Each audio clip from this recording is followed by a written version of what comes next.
আবার একটা নতুন রেসিপি নিয়ে চলে এসেছি। আজকে এঁচোড়ের কালিয়া করে দেখাবো। তা কি কি মশলা লাগবে আগে সেটা দেখিয়ে দিই। একটা মশলা করব, তার জন্য এই যে দুটো দারচিনি স্টিক, দু টুকরো গোলমরিচ, বললাম তো, একটা চামচ গোলমরিচ, গোটা গোলমরিচ, একটা চামচ গোটা ধনে,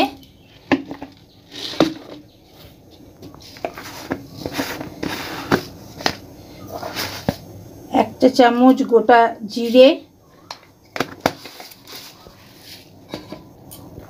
একটা চামচ লবঙ্গ, আর 6টা থেকে 7টার মতো ছোটো এলাচ গোটা। এটাকে জল দিয়ে আমি 10 থেকে 15 মিনিট ভিজিয়ে রাখবো। তারপর নরম হয়ে গেলে ভালোভাবে পেস্ট করে নেব।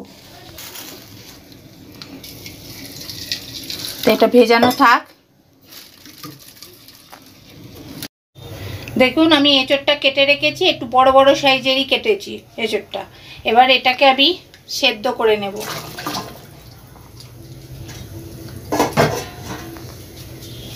নুন আর হলুদ দিয়ে এটাকে আমি সেদ্ধ করতে দেব। তাই এটা সেদ্ধ হোক। এটা 90% সেদ্ধ হয়ে গেলে তারপর আমি এঁচোড়টা তুলে নেব। তা এখন সেদ্ধ হোক। এঁচোড়টা সেদ্ধ হয়ে গেছে, এবার তুলে নেব।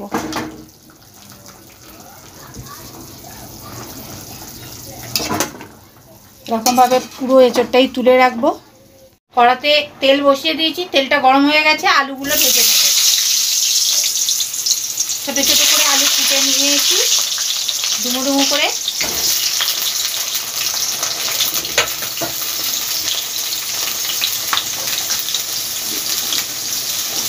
সামান্য লবণ,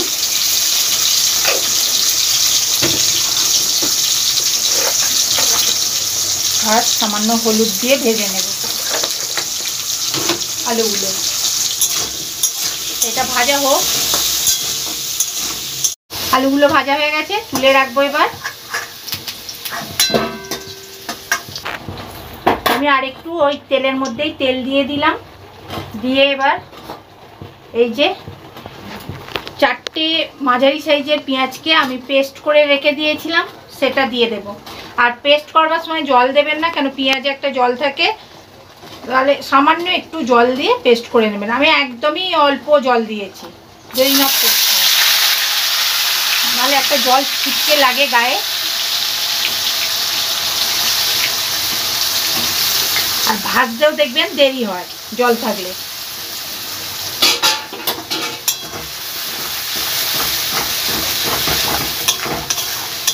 পেঁয়াজটা ভালোভাবে ভেজে যেতে হবে, যতক্ষণ না জলটা শুকিয়ে যাচ্ছে আর কালারটা যতক্ষণ না চেঞ্জ হচ্ছে, ততক্ষণ ভালোভাবে এটা ভেজে যেতে হবে। তা এটা ভাজা হোক। পেঁয়াজটা দিয়ে দেবো, তাহলে তাড়াতাড়ি জলটা শুকিয়েও যাবে আর তাড়াতাড়ি ভাজাটাও হয়ে যাবে।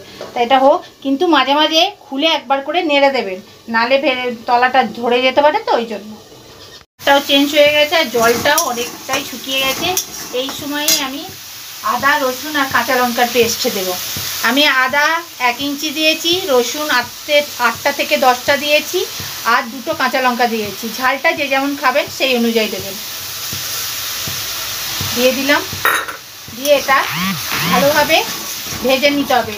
আদা আর রসুনের একটা কাঁচা গন্ধ থাকে, সেটা যতক্ষণ না যাবে ততক্ষণ ভালোভাবে তেলে ভেজে নিতে হবে। যে পেস্টটা করে রেখেছিলাম মশলাটা আর কি, গোলমরিচ, ধনে, জিরে, আর তারপর লবঙ্গ, এলাচ, দারচিনি, সেই পেস্টটা দিয়ে দেবে এর মধ্যে। আপনাদের কাছে যদি কাশ্মীরি লঙ্কার মানে গোটা কাশ্মীরি লঙ্কা থাকে, শুকনো কাশ্মীরি লঙ্কা থাকে তো গোটা, সেই কাশ্মীরি লঙ্কা থাকলে দিয়ে দিতে পারেন, কালারটাও বেশ ভালো আসবে। কিন্তু আমার নেই বলে আমি দিই না, শুধু এই মশলাটাই দিয়েছি।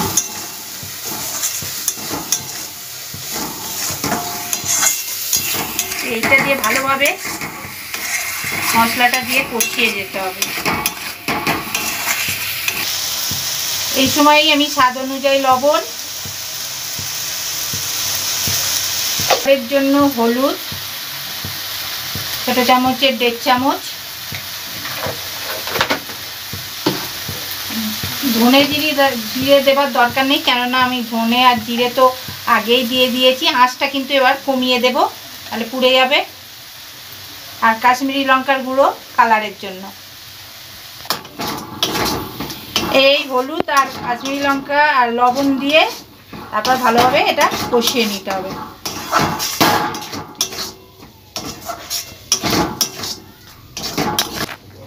আমি দুটো মাঝারি সাইজের টমেটোকে পেস্ট করে রেখেছি, সেই টমেটোটা দিয়ে দেব।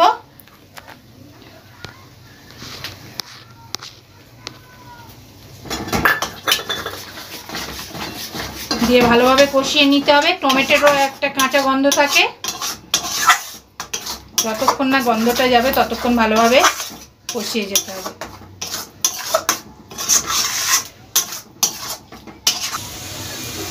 দু চামচ টক দই, ছোটো চামচের 2 চামচ টক দই আমি ফেটিয়ে রেখে দিয়েছিলাম, সেটা দিয়ে দেব। দইটা দিলে কালিয়ার টেস্টটাই অন্যরকম হয়ে যাবে, খেতেও খুব ভালো লাগবে।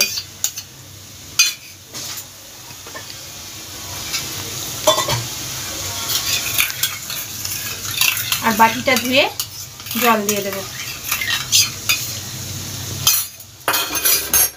দিয়ে ভালোভাবে কষিয়ে নিতে হবে।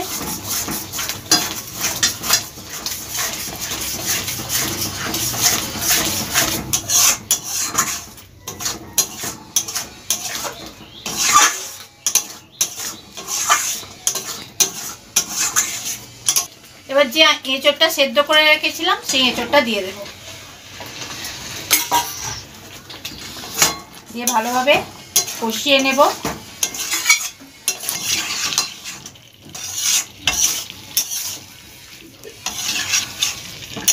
এবার এটা চাপা দিয়ে দেব।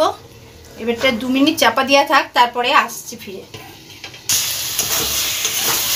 দেখুন কত সুন্দর কালারটাও এসছে। এই পর্যায়ে আমি আলুটা দিয়ে দেব, যে আলুটা ভেজে রেখেছিলাম।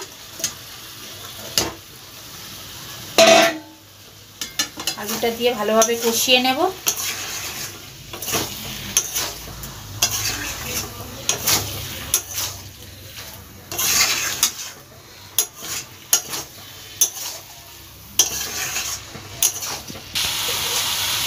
তো দই দিয়ে আছে, তাই জন্য দইটা ব্যালেন্স করবার জন্য, টক দই দিয়ে আছে তো তাতে ব্যালেন্স করবার জন্য আমি একটু সামান্য চিনি দিলাম।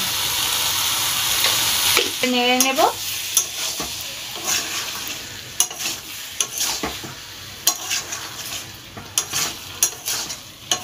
এবার জল দিয়ে দেবো। আমারটা কষানো হয়ে গেছে।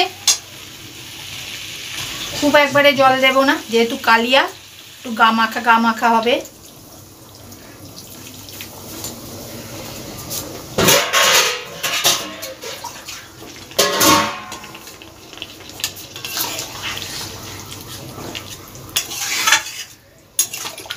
নেড়ে নেব ভালো করে, আর একটু জল দেব।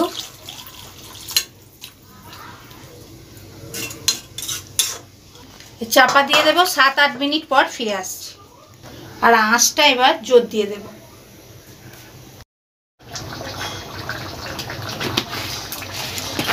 এক চামচ ঘি দিয়ে দিলাম, বড় চামচের 1 চামচ।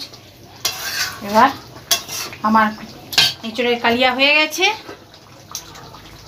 গ্যাসটা নিভিয়ে দিলাম।